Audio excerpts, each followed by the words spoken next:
you work for the board of admissions committee. Right. You're just a racist fucking Karen. Okay. No, I'm returned to the land. Okay. No, I'm not. We're not racist. We're not racist. We're just exclusive.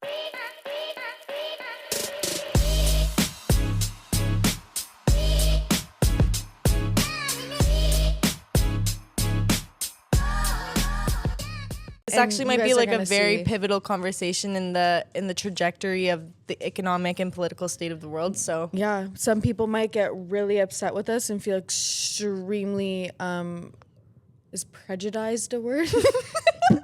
We can make it a word today. Prejudiced.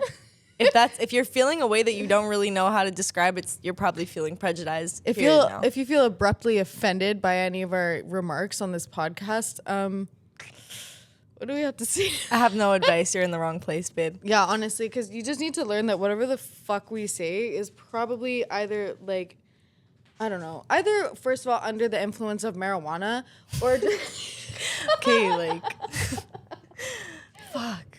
Now they're gonna watch closely. Yeah. You know what? Yeah. Yeah. But we don't even smoke that much. No. Like I can't. Like I'm the type of girl. Every time we go somewhere, if I'm at a function, I do not smoke. I can't smoke around men, and I can't smoke in a setting that isn't my house or your house. I only smoke with you. Mm-hmm. I don't know. I just don't enjoy it. I was a pothead in high school. Like severe. Me too. Yeah. I actually smoked a lot of weed in high school. I was like hitting bongs and stuff in high school. Like no poppers. That shit was gross to me. But now I took a long break after like grade 12 or whatever. When I started smoking again, I literally cannot handle it. Like there's some points where I feel like my breathing goes on manual. Like I'm telling myself to breathe in and breathe out. But who is that bitch at your high school that really loved poppers? I feel like it was one of my close friends. Yeah, it was one of my. It was, and there was like so much lore because I had like the only bong in the friend group, and then I left it at her house. Yeah, and then she smoked poppers out of it. I didn't take it back after that, but it was just kind of like, who the fuck does that? Like, yeah, there's always that one girl. But I feel like a lot of us eventually, we were bongs. I was never a popper smoker. I've never smoked a cigarette. Yeah. But yeah, I don't know. You just be looking at your friend that's smoking a popper, and you just want to think, you dirty fucking bitch. Like, in my head, I was thinking, I just want better for you. Like, we're on two different planes with them. No, I was like, you fucking dirty bitch. I can't believe you're smoking a dirty popper right now. Even just smoking out of a bong, we all have to get bullied out of a bong. Why did you not get that's like when you do the whole joint?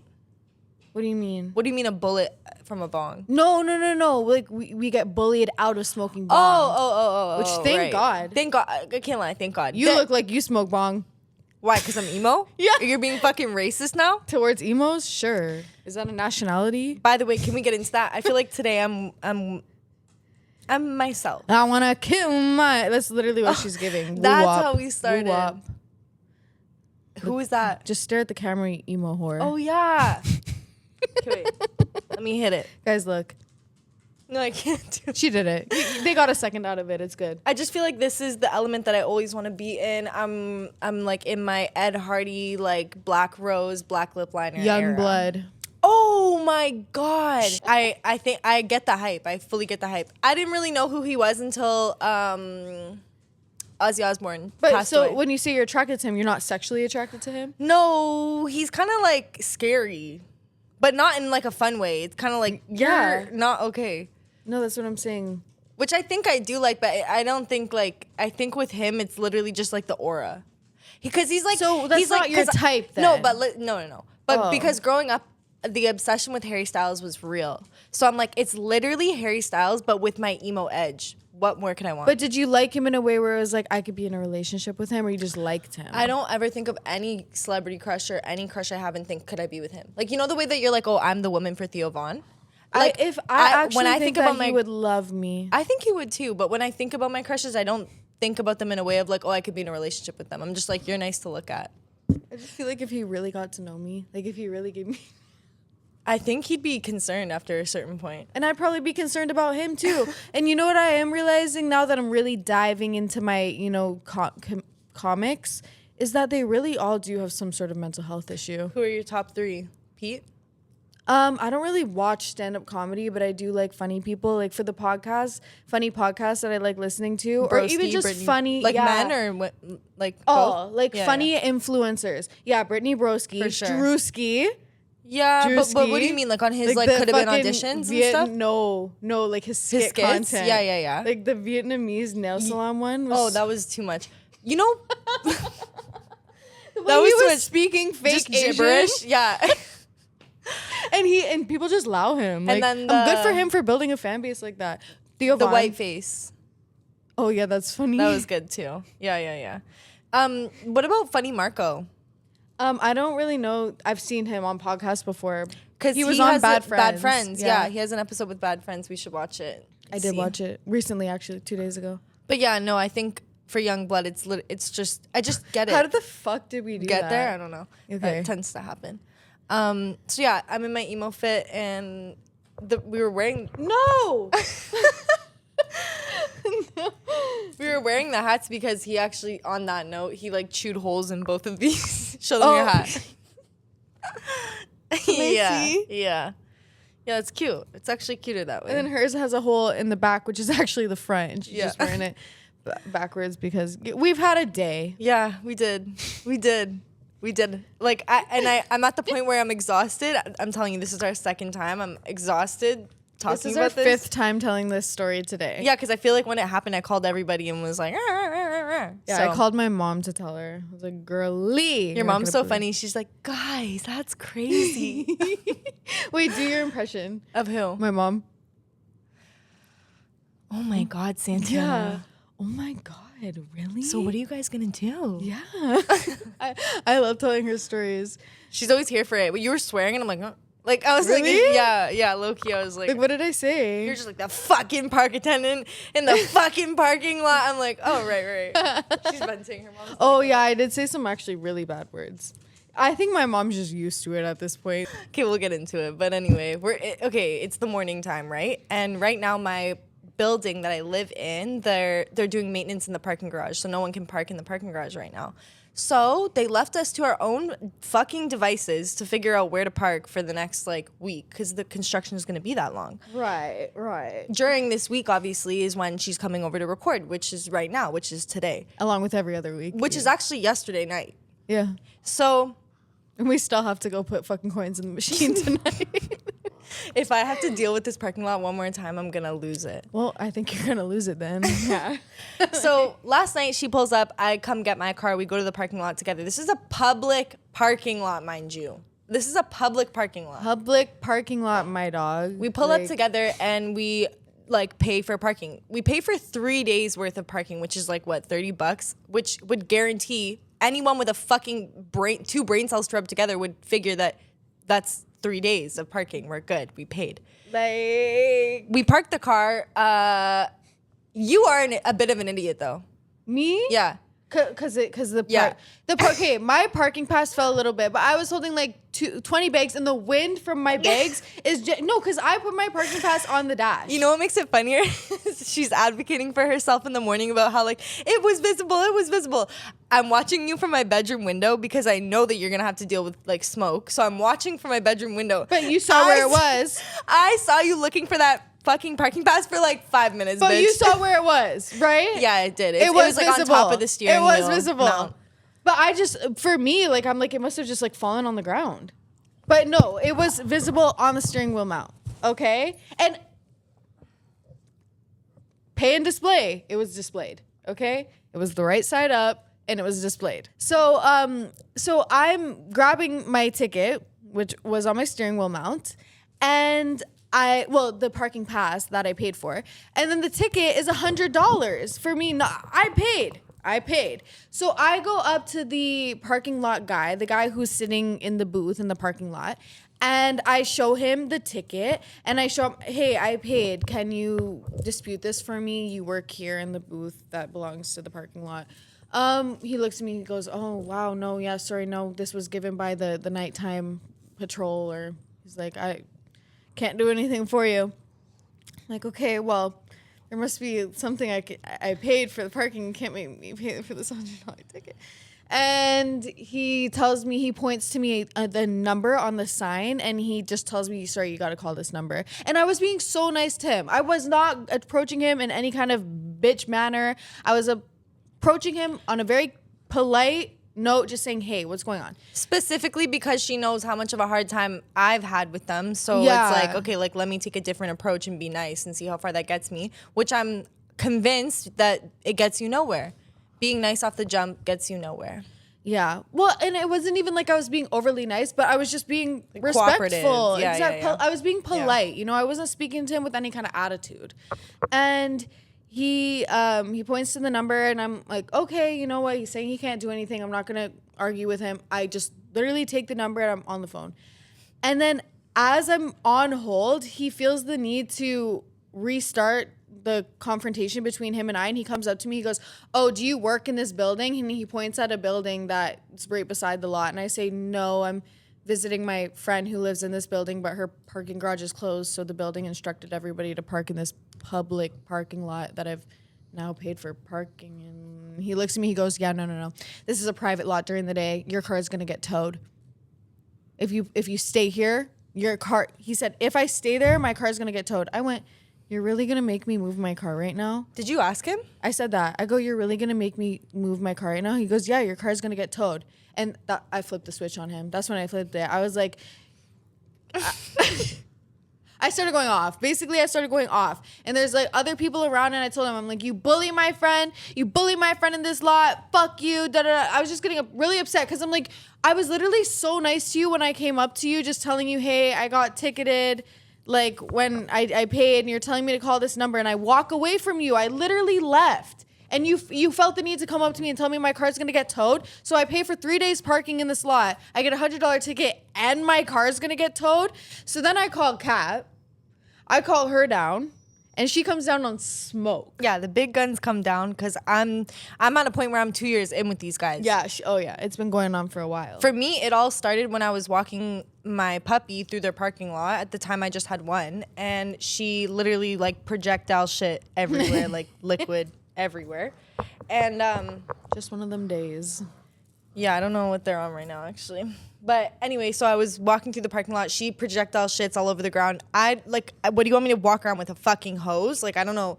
I had bags. I just couldn't pick it up. With a bag, yeah. So I already like took the proactive approach of like calling the property manager to say like, hey, this just happened? Can you come deal with it? Not even like, she's probably still leaking shit out of her ass by the time he comes over to me and starts berating me. There's like 6 grown men here berating me. When I tell you the whole city could hear the like confrontation between us, I lost my fucking mind. And that's why I think my dog has severe anxiety, because that whole altercation lasted like 10 minutes. And like 10 minutes of yelling at somebody is a long time. Yeah. You know, like it feels like forever in the moment.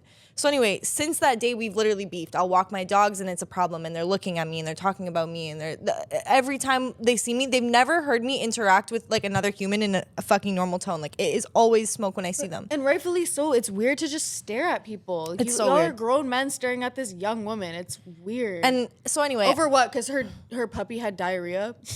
I come down because now she's called me in from my bedroom. The whole reason she went down right away is because we could see her car from my bedroom. So I saw the ticket on her windshield, and I'm like, girl, like, you got a ticket. Like, how is that even possible? We paid for parking.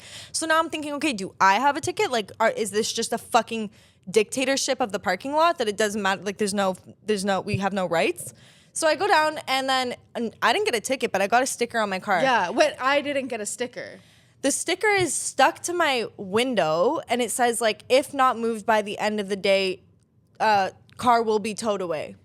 I'm like, oh, I grabbed the sticker off the thing, and I literally went, like, marching over to his thing. At this point, I'm like, every fucking day, every time it's something with you. Now I'm just losing my mind. And he's trying to act so, like, nonchalant, and I'm in his face screaming at him, and he's like waving to the people around him. And I think I looked at him and I was like, can you focus? Like, can you focus on what we're doing right now? He's like, don't tell me what to do. I'm like, at some point I was like, I don't want to hear it. Like, I'm screaming at him. And then I'm like, okay, who's going to tow the truck? Or who's going to tow the car? Like, who are you going to call to come? Like, who's going to call the tow truck? Oh, but first talk about the sign.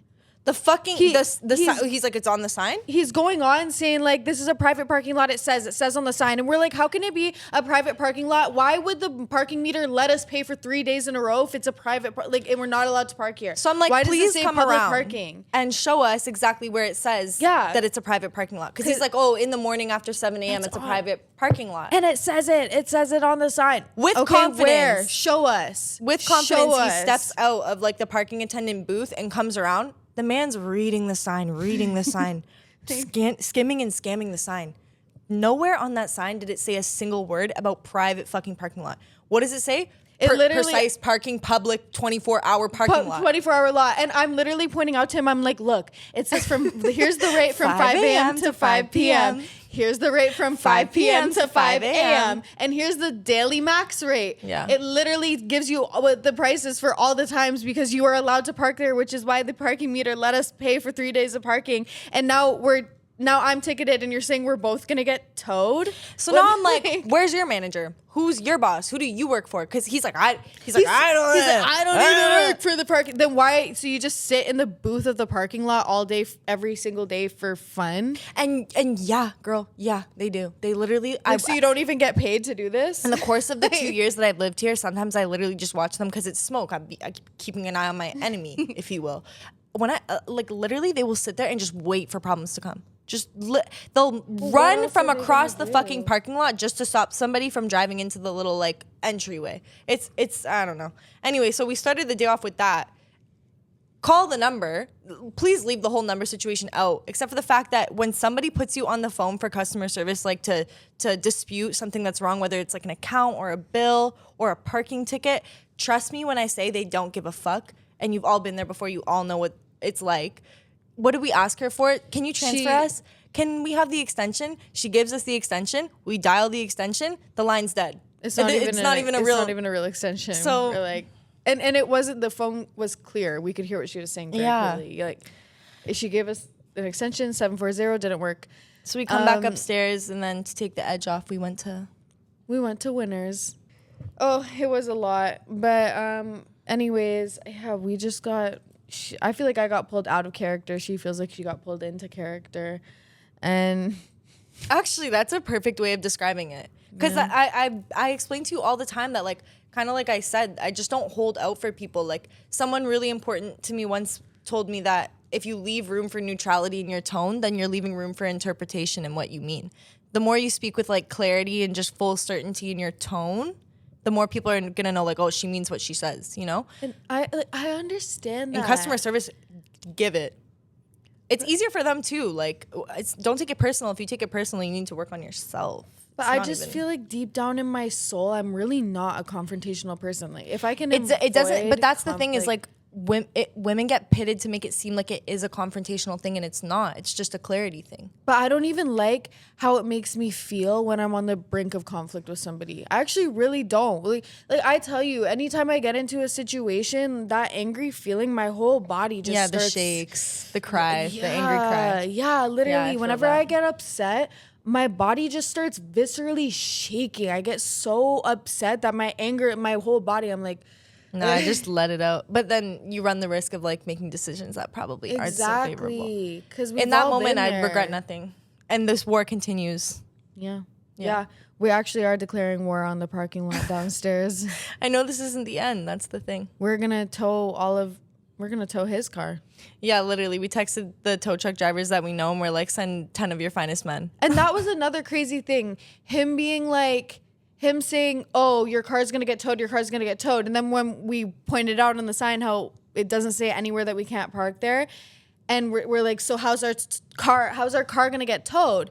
And he goes, well, we're like, so you're going to call a tow truck? I was like, who's going to call it? He's like, not me. I'm like, who's going to call it? He's like, I don't know. I'm like, right. And when I was on the phone with my mom, I'm like, what? Like, he's acting like there's a fucking bat signal for tow trucks. Like, the tow truck is just going to know to come to... Obviously, you work here in the parking lot, and you're threatening that the tow truck's coming. Somebody has to call the tow truck. It's you, bitch.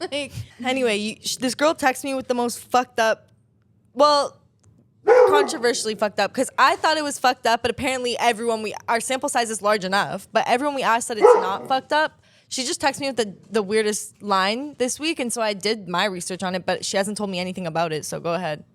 Yeah, so there, and pardon me if my language is wrong, but I'm just repeating what I heard. There is a new community in Arkansas called Return to the Land where no blacks, no Jews, no gays are allowed. And I just didn't think it was right to say no blacks. Well, but I feel like whites. Yeah. Reds. Yellows. Browns. Okay, so what is it?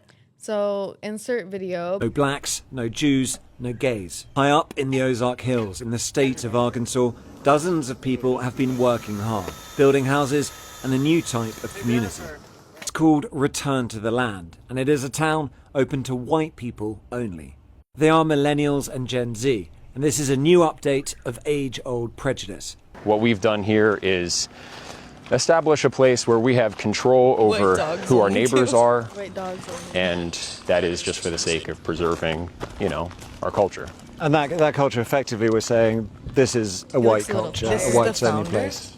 White American culture. But what this sounds like is bringing back segregation. Is that a fair assessment? It's free association.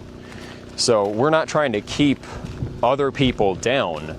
This is a small settlement in the middle of the Ozarks. But they are being kept out, even if... you don't let everyone into your home. Around 40 people live here. Hundreds more from across the world have paid to be members.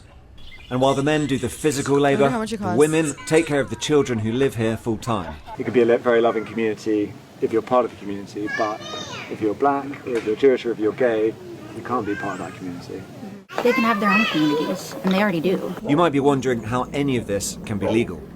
Return to the Land is structured as a private members association, which they believe allows them to discriminate on the basis of ethnicity, along with other factors. That has yet to be tested in the courts and may well fail. The Arkansas Attorney General has said his office is now reviewing the matter as a result of our reporting, and that there is no room for racial discrimination in Arkansas or anywhere in a free society. No blacks, no Jews, no gays. That's fucking crazy. So I wonder, I think it pretty much does encompass everybody, I think, right? Because what do you mean, like whites? Well, they said white only, so it's like, could I go? No, sorry, you're not invited. What? I don't even know how I identify. You can't live with us. Sometimes I feel like a white girl. Okay, wait, let's do a skit. Okay, so I'm at the... This is so Theo Von coded. Holy fuck. Wait, so I'm the one at the Return of the Land. What if you're... I'm at the Return of the Land Board of the border. Admissions. Okay. Oh, you work for the Board of Admissions Committee. Right. You're just a racist fucking Karen, okay? No, I'm Return to the Land, okay? No, I'm not. We're not racist. We're not racist. We're just exclusive. Hi there. What's your name? Hi, I'm Katrina. Nice to meet you, Katrina. Now, I'm just confused. That name sounds like a white name, You'd but be right. You don't look, you look a little more crispy yourself. Crispy is wild. You look like you got a little touch of that Florida sun to you. You know, You from Florida? Yeah. Really? I spend a lot of time outside, like I'm foraging berries. So is that how your skin got so dark? Yeah. And I dye my hair this color. I'm naturally a blonde. Really? Yeah. Really? Yeah. Oh, okay. Naturally a blonde, works in the sun. And okay, that heritage of yours, it comes from you put on your application, it comes from I'm as white as it gets. The Caucasus Mountains, if you will. Right. Okay, growing up, what kind of meals did you eat? Boiled chicken. With what kind of seasoning on it? Seasoning? Okay. Good. Yes. Yeah, I don't know. Okay. Sorry. These questions... I'd get in. Look at that. It's like a fucking white person. I'd get in. Fucking let me in that. You know what's giving to me is like nudist resort. I don't know why. It just gives me the same weird feeling. Feel they probably wear a lot of clothes. But the guy who runs it though looks really fucking like scary. He looks like your type. Okay. Okay. Cut this shit. No, but he looks like her type. No, he doesn't. No, he doesn't. No, he doesn't. No, he personality-wise. doesn't. His eyes are like sunken in and like black. Like he's scary. Like he hasn't slept in how old is Edward Cullen? Yeah, something like that. 168 years or something. But you know what's weird though is how they were saying it's like Gen Z and millennial. I'm like kind of shocked that it would be like Gen Zs and millennials who are building up a community like that, because it really like it speaks to how racism, which I was watching like a documentary and he was kind of saying, or no, it was the Theo Von episode with the LVPD officer. He's like a sergeant. Okay, yeah. And he was saying like he doesn't know if it's racism as much as he thinks it's just bias that's learned. Because like we Gen Zs, like people our age, I feel like if you're racist, it's something you learned in your house growing up. But I'm really surprised that it's majority millennial and Gen Z people who are like paying for memberships, flying in to like live there. I don't know, because I feel like on the internet it's kind of like cool to... Yeah. Why am I saying yeah? Like it's kind of back in style to have that kind of... that racist twang. You know what? People are just going to do what they want to do. I want to start my own there's like... nothing you can do about it. Brown land. There is a place. Brampton. Oh, I mean, I was going to say, yeah, I guess, yeah. Yeah. True. But I want to be the leader. I think you would make a great leader of the brownies. Is that? Oh, that's like... I feel like brownies is like Paki. Oh, but no, because that's another thing that we were kind of talking about, is that everybody just calls Indians Pakis. And I'm like, okay. You calling me a fucking Paki? Yeah, I think so too, but I don't know. I like anything. I feel like I hope you guys don't think I'm, or either of us are actually like racist. Okay. But I was actually thinking about it because all she did was send me the prompt. And she gave me no context. So all I have is the prompt to work off of. So I'm like, okay, I'll do a little bit of research into this. Meanwhile, I'm getting into like a really theoretical, deep, like train of thought on like the conception of like our culture itself. Actually, on that note, I'm like, what is white culture? White American culture is like the lack thereof of everything else that exists under the umbrella of North American culture. But I actually wrote it down. Because I'm like, wait, this is actually bigger than we think it is. If we were always just completely segregated and there was no... Yeah, so imagine a world for real without blacks, Jews, or gays. Yeah. Think on it. And like, we can say the world, we can say North America, because it's kind of really like apparent that what we claim to be North America or a conception of the world is really just North American viewpoint of the world. And I feel like we extend that onto the rest of the world when the rest of the world really isn't anything like it is here. Okay, but the first thing we have in a world with no blacks, Jews, or gays is one, like the complete erosion or collapse of pop culture. Like complete erasure of pop culture as we know it. People love black culture. Whites love black culture. Asians love black culture. There's a big people love black culture. Think about all like the K-pop bands that people are. Yeah. You know what I mean? What pop culture or the erosion of pop culture means is no Beyonce, no Drake, no Bey, no jazz, no Motown. Well, actually, and without the Jews too, we did wouldn't you say have no Drake. Bey? No Bey, no Beyonce. Oh. You thought I was... No culture. We have no jazz. We have no Drake. We have no... Drake is black and Jewish. We have no Drake. No, like, we have no Drake. And no big corporations or we have no United States without the Jews. Elaborate. Another episode. Right. Well, no, because we're just talking about what we would if we had no blacks, no Jews, no gays. We wouldn't have. Half of Hollywood is erased. Let's put it that way. Yeah. And then half of the and corporations all of their managers that run Hollywood are erased too, because all the Jews are gone. Yeah. Then moving on, we have no fashion week. Monopolizing. We have no everything. style icons. We have no designers. We have no like art in fashion there. Yeah. Now we have the intersection between blackness and gayness. Yeah. We have no.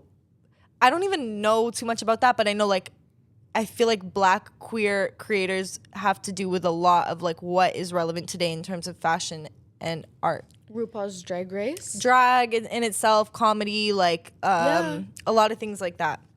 For sure. Okay, Actually, yeah, that's all I wrote for it. Oh, but isn't that like the plot of Avengers? The blip? Oh, yeah, you just snap your fingers and get rid and of all everybody. the blacks, Jews, and gays are gone. Well, that's not the plot of Yeah, the but Avengers. that's this blip.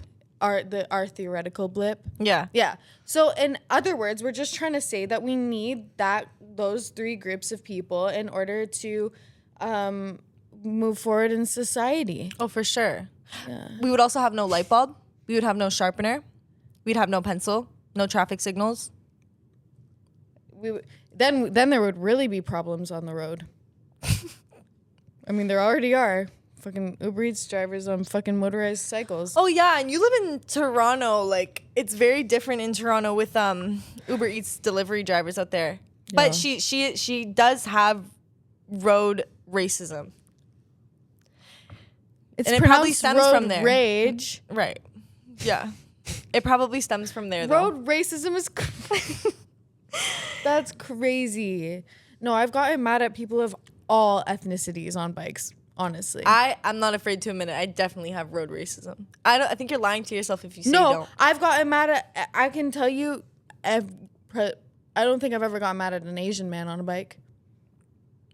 I've never seen I've never seen an Asian man on a bike. Oh, Toronto downtown, you see all different types of people.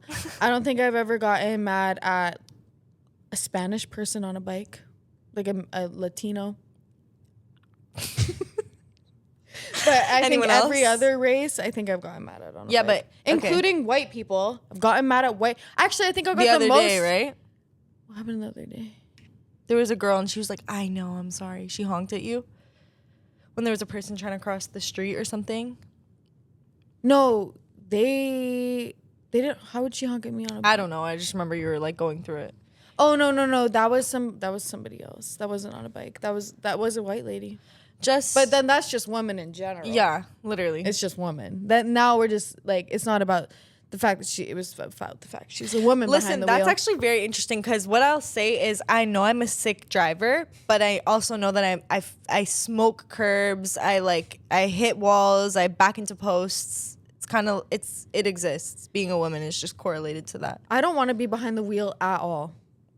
At all. You never really do unless you have to. No, I don't. Yeah. I don't think that, as a woman, I wish that my right to drive would just be taken away from me. So we can work on that. But yeah, without Jews, without Jews, but I'm saying black, gay, and creators, gay blacks. Yeah. And what about the gay Jews? What about the pansexual Jews? And so that brings me into That's such a crazy transition, but I'm here for it. That's my transition into our next topic. She sends me the headline for this and had to read it 20 times before she could get through it. It took me a while to spit it out, because it was this headline caught me by surprise. Okay, is everybody ready? Drum roll, please. Holocaust victim Anne Frank reimagined as a pansexual Latina with non-binary lover and neurodiverse family in controversial NYC musical. Does that mean her family has autism? God's remixes in the family. And why Latina? Touch of the birds. Why is she Latina? Because there were lots of Latina pansexuals in Nazi Germany, I think, probably.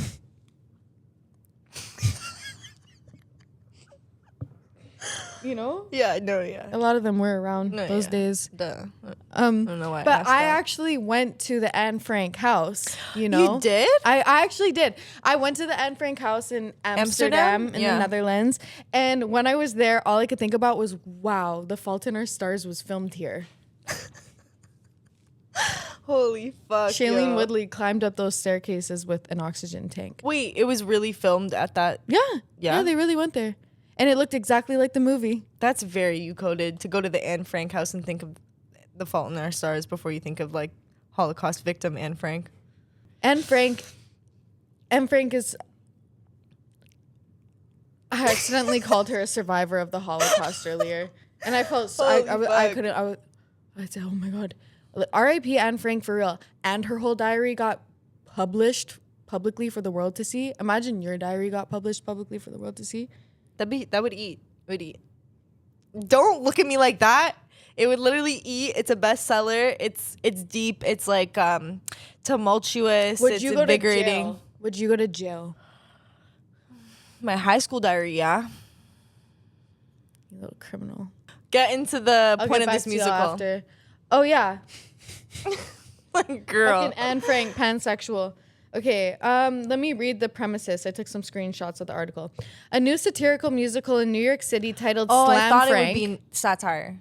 Because there's nothing satire about a pansexual Latina Holocaust there's victim. Literally nothing logical about it either. So, yeah. A new satirical musical in New York City titled Slam Frank has sparked major controversy for... Controversy? Yeah, that one.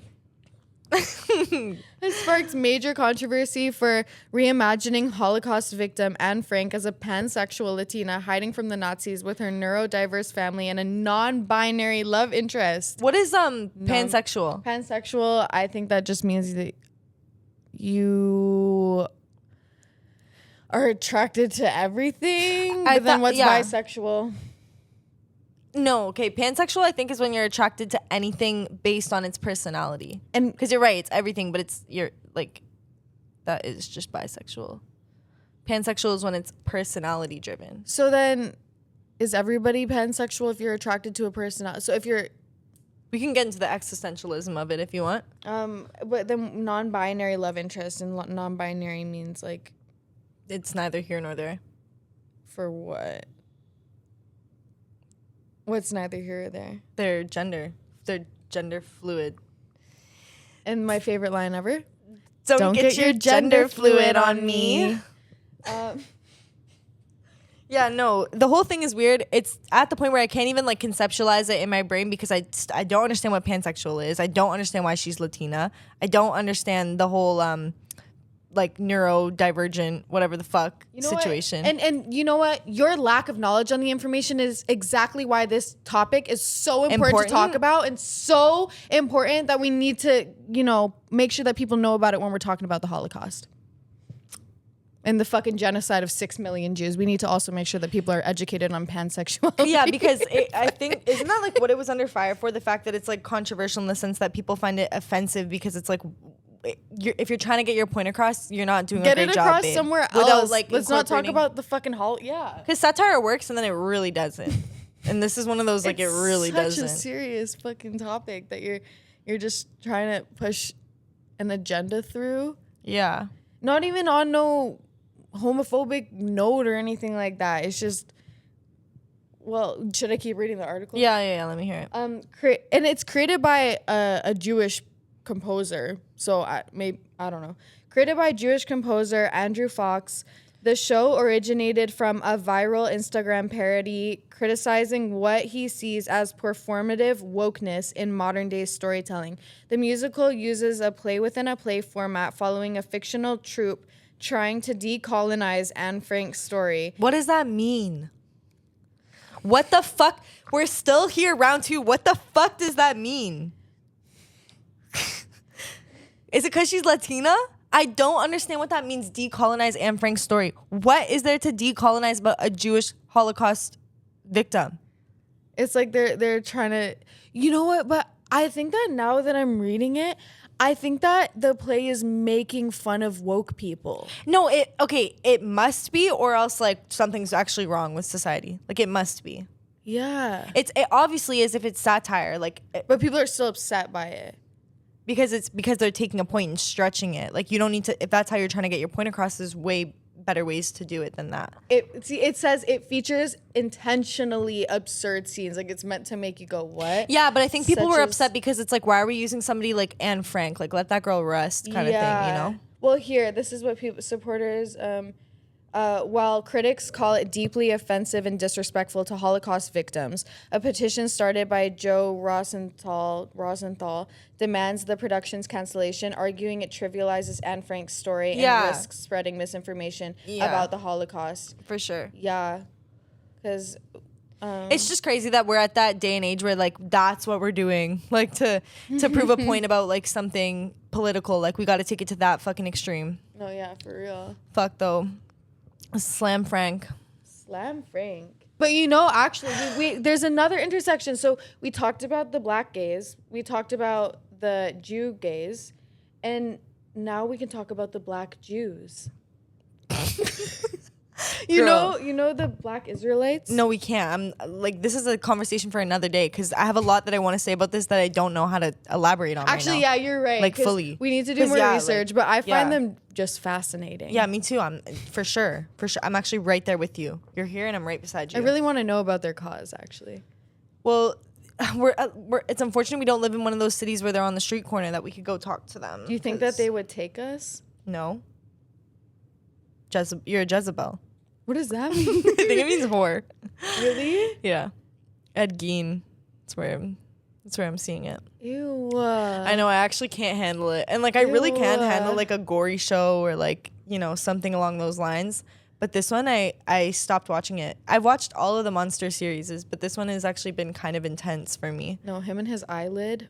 And every single Monster series has a lot of like flack and feedback about it like re-victimizing like the families who are literally still around, like dealing with the trauma from it. Yeah, like re-traumatizing like the them. Menendez brothers one, I think was like a big deal. Like people were really unhappy about it. Don't even. What do you think? No. Did you? What? No, I said, what do you think? About if they're hot or not? If they're hot or not is crazy. Yeah, are they hot? No, I don't think so. You think that they're actually abused by their father? Yeah. Or do you think that they were just two kids that just wanted some money? No, I think they were. Which one? I watched it too long ago to have like a relevant opinion on it, but I do think they were like being fucked up by their dad. But for to sure. blow your mother's head off with a fucking shotgun is insanity. So to some extent, something must have been like really fucked up in the family dynamic. True. You know, is insanity. So I'm like, yeah, I do believe that, but no, I don't think the actors are hot. I don't think the blow up scene moments are hot, which I always see edits of them on like social media, and I don't think the actual brothers were hot. The dad's kind of hot. I don't like sexualizing. Yeah, like murderers. Yeah. I don't think it's. Which is such a weird thing. Like, because so many women do that. Like, there are so many, like, you know, notorious serial killers that women actually, like, will write into prison to, like, pen pal with them. Like, they love them. I don't know. It's really weird. That's psychotic in itself. Maybe they would blow their mom's brains out, too. Oh, my gosh. No, for real. Oh, I don't even want to think about that. That's so upsetting. You brought your murderer into this world. Ew, like, as a parent, you're saying? Yeah. Yeah, no, that's so fucked up. That's so crazy. Parasite. It's called parasite. And yeah. You kill your parents. Oh, that's so disturbing to me. I hope my parents know I would never do that to them. I think they're good. I might as well say it now too, just so you guys know I love you. I have some. You don't gotta worry about me. I have some Reddit stories. Okay, yeah. I kind of want to read them. Am I the asshole for intentionally scaring my neighbor's kids? My 29 bedroom. Am I the? Yeah, I know. Am I the asshole for intentionally scaring my neighbor's kids? My 29 female bedroom window faces the front yard. During the day, I have blinds half open, enough to let in some light and sunshine for my cats. From the street and even the front yard, it's not possible to see clearly into my bedroom. Because of this, I do often walk through my bedroom in my underwear or just partly dressed, to get to the bathroom. I don't risk walking around naked, though. Recently, my neighbor's twin kids, both male and I'm guessing around 7 years old, have started looking into my bedroom window. I don't just mean like standing there by the window in my yard. I'm talking like faces and hands completely pressed up to the glass looking in. I assume Little perverts. I assume this started with them looking at my cats, but now I think they consider it some type of game with me. If they see me, they run back home laughing. I've caught them outside on a number of occasions and asked them directly not to do this. But again, they just run away laughing like it's a game. I've also spoken to the parents multiple times and they refuse to do anything about it. The response I get was, they're just kids being kids. And if you don't want someone looking in your window, just keep it closed. I think that teaching your kids that it's okay to go to someone's property and peek into their windows is kind of fucked up. I know they're only young, but I still feel like my privacy is being invaded. This has been going on almost daily, which is crazy, for months now, until last week. I walked in my bedroom and heard the kids outside playing. Then I spotted a terrifying demon mask. demon-like mask that my boyfriend wore to a Halloween party the night before. So I got an idea.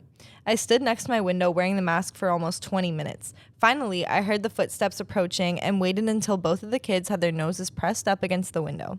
At that moment, I jumped out, mask right at their eye level, and let out the deepest and loudest roar I possibly could. In all the years of living next to these neighbors, I've never heard them scream as loudly as they did when they saw me. They ran home screaming and crying, and just minutes later, their mother was at my door calling me a monster for scaring her children. I simply told her I do what I want in my own house, and if her kids don't want to see that, then they should stay away from my window. And it's been a week now, and I'm glad to say the kids have not even stepped foot on my front lawn. Not sure if it's because they're traumatized or the parents have just told them not to do it anymore. Either way, I'm happy. I just felt justified at the time, but everyone I've told has said that I took it too far, especially for such young children. I don't know. Am I the asshole? 1000% no. I literally think this is the most comical way to handle a situation like that. Yeah, and those little kids were gonna grow up to be perverts. Anyway, for real.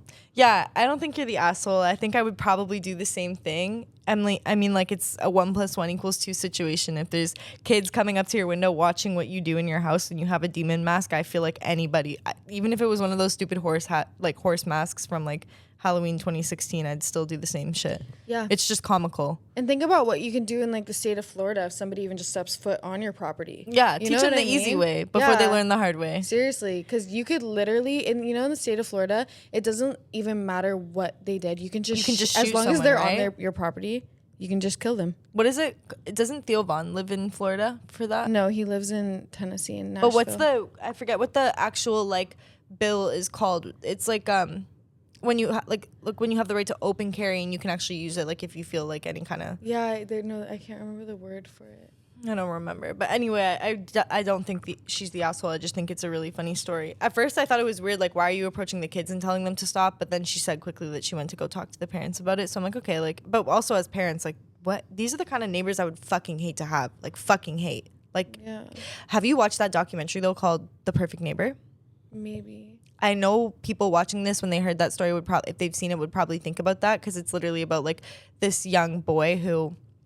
This whole community of like these young kids who would all play on this like open plot of grass, and they had like a Karen of a neighbor, and then eventually the Karen of a neighbor killed one of the kids' mom with a gun, like shot her, and it escalated like for months and months and months and months, maybe even like years, I don't really know. And she ended up dying because she had a fucking neighbor who was sick of her kids, like of the kids playing like in her yard, which wasn't even really her yard. But yeah, I don't know. I thought maybe you'd seen that documentary. No. We actually should watch that and talk about that because it's kind of crazy. But it's very much like the story. Am I the asshole for taking my girlfriend's lasagna home when she said I could? My girlfriend and I are both college students. She lives in an apartment on her own and I live with my parents. On Sunday, my girlfriend made homemade lasagna for our date night. She made everything from scratch, including the noodles. It was really good, so after we finished, I asked if I could take the lasagna home for my family to try. She said yes. When I left that night, I took the tray of lasagna with me. My girlfriend didn't walk me out, so she didn't see me take the tray. On Monday, I got a text from my girlfriend asking where her lasagna was. I told her I had taken it home for my family. She said, I thought you were going to take some, not the whole thing. I spent most of my food budget. Is this your first fucking time reading? Girl. Hello? I didn't say that to you when you were reading. I read like a champ. I spent most of my food budget for the week on it. I spent most of my food budget for the week on it with the intention to eat leftovers for the rest of the week. Now, I don't know what I'm going to eat. I felt bad and apologized, but pointed out that I had asked her if I could take it home, and she didn't tell me that I couldn't take the whole tray. Okay, first of all, these are run-on sentences, I would like to say. She said it should have been obvious that I shouldn't take the whole thing since the tray was so big. To be fair to her, it was a really big tray. My family of 5 only just finished the tray yesterday after eating it for dinner both nights. But I don't think the size of the tray makes it obvious that I shouldn't take it. Monday night and last night, my girlfriend complained that she had to eat instant noodles for dinner so that she wouldn't blow her food budget. Today, she is asking me if I can buy her a sandwich since I took her leftovers for the week. It sucks that she spent her food budget on the lasagna, but I think it's her fault for not being clear that I shouldn't take the whole thing. I don't think she is justified in asking me to buy her lunch because of it. She called me an asshole for not being willing to help her out. Am I the asshole? Yeah. 1000%. Yeah. Listen, if you're dating a guy and you're already the one in the kitchen cooking, because Lord knows I'm not, and he takes the food that you made from scratch, finishes it, leaves you with nothing, even if he didn't mean to, and then you ask him for lunch, not even lunch, a fucking sandwich, and he says no, leave that man. Like, you should have just apologized and said, oh, baby, I'm sorry. I'll take care of your food. There's something deeply wrong with a man like that, though, because what do you mean you don't feel justified to buy her a sandwich? You should feel justified to buy her a sandwich even if you didn't take the lasagna. No, but there's something like deeply wrong with that. A sandwich? You can't buy me a sandwich? A man who has problem spending money on a woman is not. You lack a masculine trait. Yeah. Yeah. I agree. Because a man should feel a rush over taking care of a woman. Like, it is truly, as a woman, you see it is one of the most masculine things for a man to want to take care of a woman. And if you lack that to the point where you can't even buy her a sandwich. After she cooked you like a tray of food that lasted a family of 5, 2 days. After she fed your family for 2 days. You can't feed her a sandwich. Yeah, you're the asshole. The fact that he's even asking is gross. Get out of the Reddit thread. Like, someone ban his account. Like, that's gross.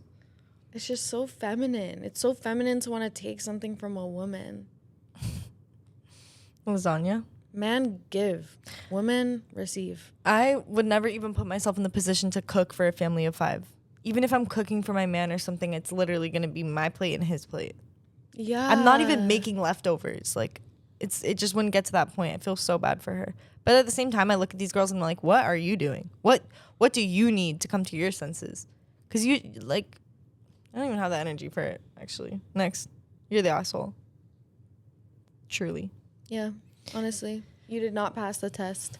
And I think that you should honestly do her a favor, leave that relationship, and wait until you are financially stable enough to afford a sandwich. Lilo from Lilo and Stitch can make a sandwich for Pudge, and you can't make a sandwich for your girlfriend. It's crazy. So we covered some of the most important political issues in this day. Return to the land. Can we talk about the political and economic state of the world right now? Like, God. Gosh, guys. We tried. We actually did. And I think, you know what?